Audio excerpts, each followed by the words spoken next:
Pagi ini ya Ustaz tidak berkisah, cuman Ustaz ingin mengajak kalian untuk berkasih sayang sesama kita. Karena Allah berfirman ya dalam surat An-Nisa ayat 1, ini penggalan terakhirnya aja, wattaqullaha allazi tasaaluna bihi wal arham innallaha kana 'alaikum raqiba. Dan bertakwalah kepada Allah yang dengan mempergunakan namanya kamu saling meminta satu sama lain. Dan peliharalah hubungan silaturahim. Sesungguhnya Allah menjaga dan mengawasi kamu. Tidak ada kita yang tidak tegur sapa sesama kita.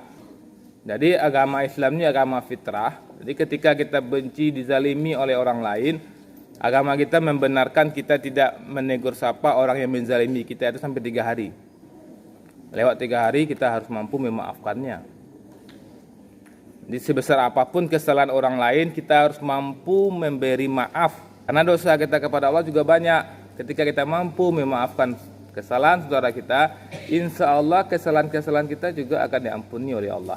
Ada dialog antara Fir'aun dengan iblis. Datanglah iblis kepada Fir'aun. Le kenal jombo kecil iblis. Di Fir'aun kok luar biasa lo lah pergaulannya, kenal. Kenal Fir'aun juga iblis. Engkau iblis kan? Makhluk terkutuk. Kecil Fir'aun kepada iblis. Iya, saya memang terkutuk. Tapi di catatan langit engkau lebih terkutuk daripada saya. Kata iblis. Karena saya masih mengakui keberadaan Tuhan. Cuma saya tidak mau saja sujud kepada manusia. Sementara engkau Fir'aun, engkau itu mengakui diri sebagai Tuhan. Maka di penduduk langit engkau lebih terkutuk daripada saya. Dia tersentak Fir'aun nih. Namanya manusia akan tersentak dia. Dia nggak mau pula lebih buruk daripada iblis. Kalau gitu saya tobat aja lah, kata Fir'aun. Tobatlah saya kalau gitu, kata Fir'aun. Kata iblis, nggak usahlah kamu tobat. Kalau kamu taubat, bayangkan ya semua orang-orang Mesir semua ini mengakui kehebatan kamu, akan lari daripada kamu. Tentara-tentara bala tentara kamu yang hebat-hebat itu akan lari daripada kamu. Tapi jangan khawatir, masih ada orang yang lebih bejat daripada kamu dan saya. Siapa itu, kata Fir'aun? Yaitu orang yang tidak mau memaafkan orang lain yang minta maaf kepada dia. Di orang yang tidak mau memaafkan kesalahan orang lain sebesar apapun kesalahan orang lain tidak dimaafkannya, lebih bejat daripada Fir'aun dan iblis. Nah, rasakanlah kalau ada misalnya orang salah, tersinggung misalnya pecah piring awak, minta maaf ya dia, maaf yo, maaf kok kuat, ganti lu. Nah, ya kan. Cocok sama itu kan. Perhatikanlah orang kalau tabrakan di jalan kan, belangga langsung bercakap sekali kan. Nah, orang-orang seperti ini lebih parah daripada Fir'aun, lebih parah daripada iblis. Ini kalian, apapun kalian dizalimi oleh orang lain, ingat, kita harus mampu memaafkan orang lain. Di surah An-Nisa ayat 1 Allah mengatakan agar kita memelihara hubungan silaturahim. Oke. Kemudian dalam surat Muhammad ayat 22, maka apakah kiranya jika kamu berkuasa, kamu akan membuat kerusakan di muka bumi dan memutuskan hubungan kekeluargaan. Jadi orang-orang yang memutuskan hubungan silaturahmi ini, yang memutuskan itu biasanya orang yang mapan. Orang kaya, bos, tidak butuh orang lain dah. Nah, kalau ada yang seperti ini, Allah ingatkan ini dalam surat Muhammad 22. Nanti kalau kalian lihatlah kalau ada orang tua kalian yang tidak tegur sapa dengan adik kakaknya, harus diingatkan ya. Ini bahaya sekali sifat seperti ini. Dari Abu Daud, ya doakanlah mereka berdua, mintakanlah ampun untuk mereka, tunaikanlah janji mereka, sambungkan tali silaturahim yang tidak mungkin tersambung kecuali dengan mereka, dan muliakanlah teman mereka. Ini hadis Rasulullah kepada kita yang berbakti kepada orang tua yang sudah meninggal.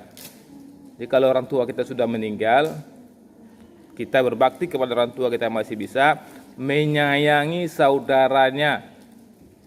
Orang tua kita punya kakak, kalau laki-laki itu Pak Dang awak misalnya kan, punya adik PT awak, punya adik padusi, dua baku awak, maka sayangi mereka.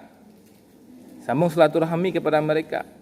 Jadi kalau ada misalnya mama kita memakan harta kita, dapat informasi dari orang tua, harta kita dimakan, diambil oleh mama kita, yang kita tetap harus berbuat baik kepada mama kita. Ya penting ini ya, perhatikan ya. Ini banyak Ustaz melihat ini kekacauan, rusaknya hubungan silaturahmi karena harta ini. Karena pembagian harta.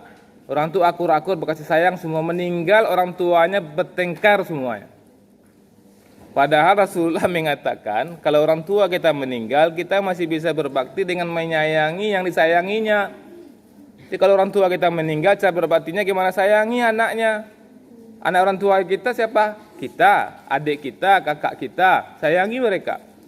Tapi kenyataan justru meninggal orang tua, kita bertengkar. Kan aneh itu. Ini perlu disampaikan sekalian, hati kalian masih bersih-bersih ya. Mungkin belum dapat kejadian seperti ini. Kejadian ini kan ada.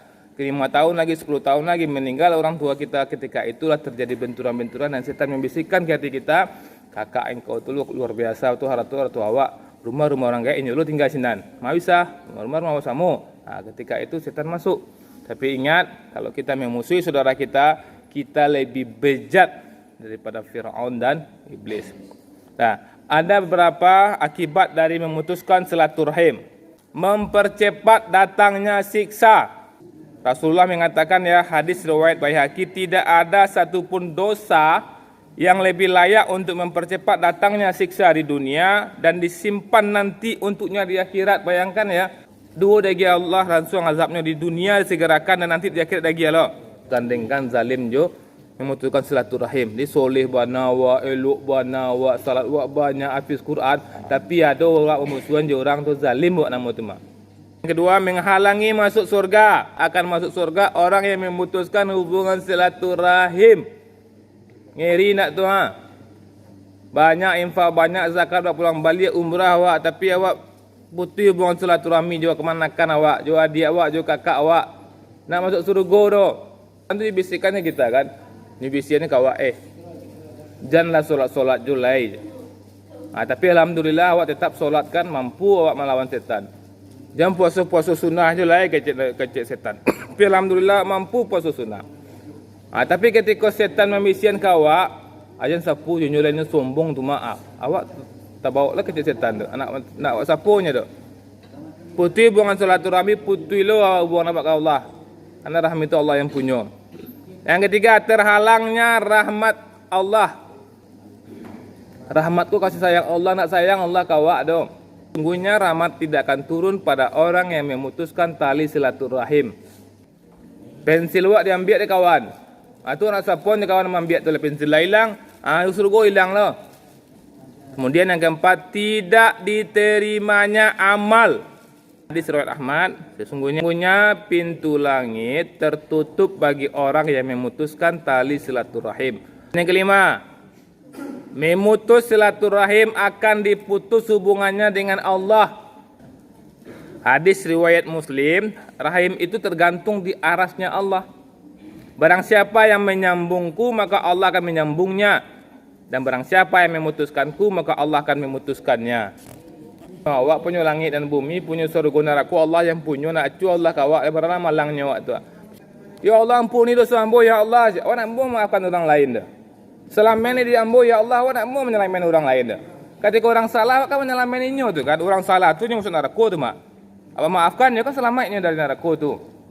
Okey ya, mudah-mudahan kita di bulan haram itu lebih banyak lagi amal kita dan menghindarkan dosa sekecil-kecilnya. Ya maaf, Assalamualaikum warahmatullahi wabarakatuh.